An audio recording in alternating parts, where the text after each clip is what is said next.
Now coming to how to make this device, our device is very simple to make. Coming to the mini breadboard, you can see a BJT here. The terminal which I am pointing is the emitter, the middle one is the base, and this one is the collector. To the collector, we are connecting a PN junction diode with the P connected towards the collector and N left like, which are connected through the wires from the Arduino. The diode is normally used to prevent the backlash currents. Now coming to how to make this. Now first thing we have is a sensor. This sensor, as I said you, has 4 pins. The 4 pins which we are now we are using only 3 pins of it. We are not considering the digital output, the A0, the ground and VCC. Now we have the respective ports in our Arduino available. This is, now you can see the VCC, we connect it to the 5 volts.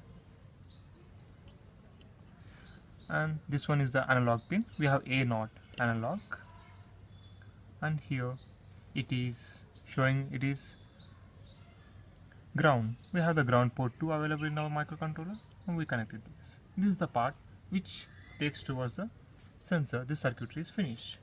Now coming to connecting the Arduino to the BJT which can drive it.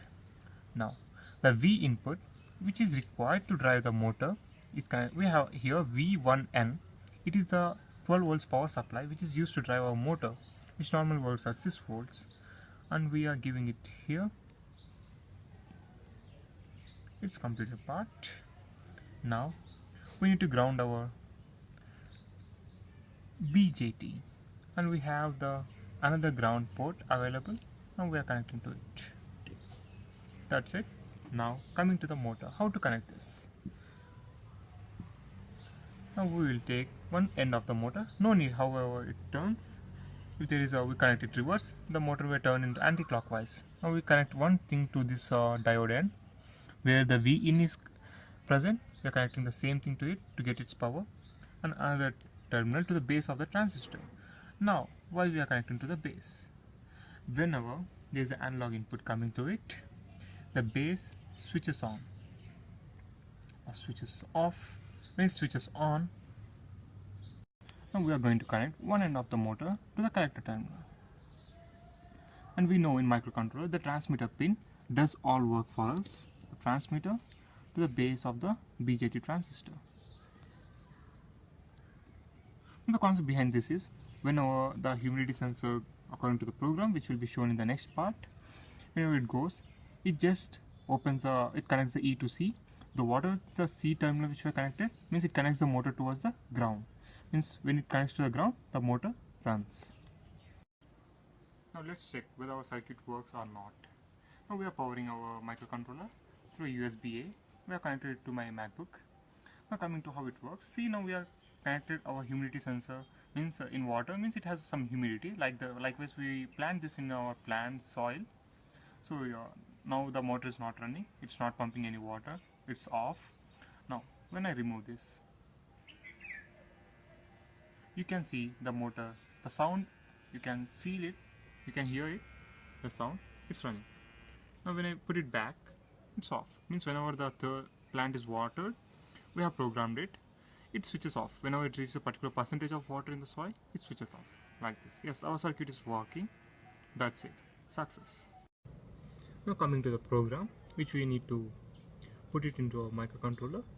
Now first one, you can see that int water pump equals to 13. Water pump is a variable which we have assigned to the 13th pin. The 13th pin, you can find it is the transmitter pin in our Arduino Uno. Now pin mode water pump comma output means we are putting that water pump comma output means the output can be high or low depending on which the water pump may work. Now coming to the next loop, that is the setup loop which I have finished. Now coming to the first line of code, you can see that int humidity raw equals to analog read. Analog read is a predefined function which will be in this software. Analog read A0.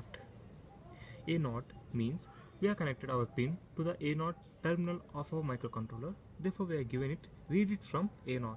Now why it is humidity raw and humidity real? Humidity raw means it is a raw input, means it's not in the percentages, so that we can program it good. So now we have to map it. We are mapping it humidity raw 10230 to 0 100 means we are mapping it to 0% to 100%. When it is 0 means according to humidity raw, when the the sensor is in the air, means it's not in the water, then it is taken as 0, then it moves to 100%. Now coming to the, we have converted it into humidity real, means in the form of percentages. Now serial print in humidity real, this is the printing thing. Now delay 100, we are introducing some delay so that it will not run again and again.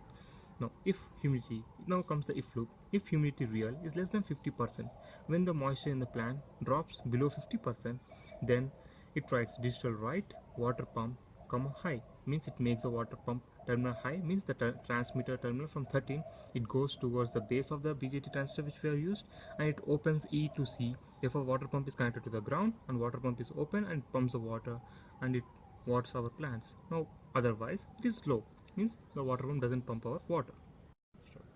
Now you can fix that humidity percentage you require for your plant, whether 50 or 80. When it is below 80 you water it, you can fix it according to your ability or the plant needs. And this is the Arduino software which you can download online. That's it. This is how we connect it. Next part we will going to see the assembled part, means which we can connect towards to directly to our plant.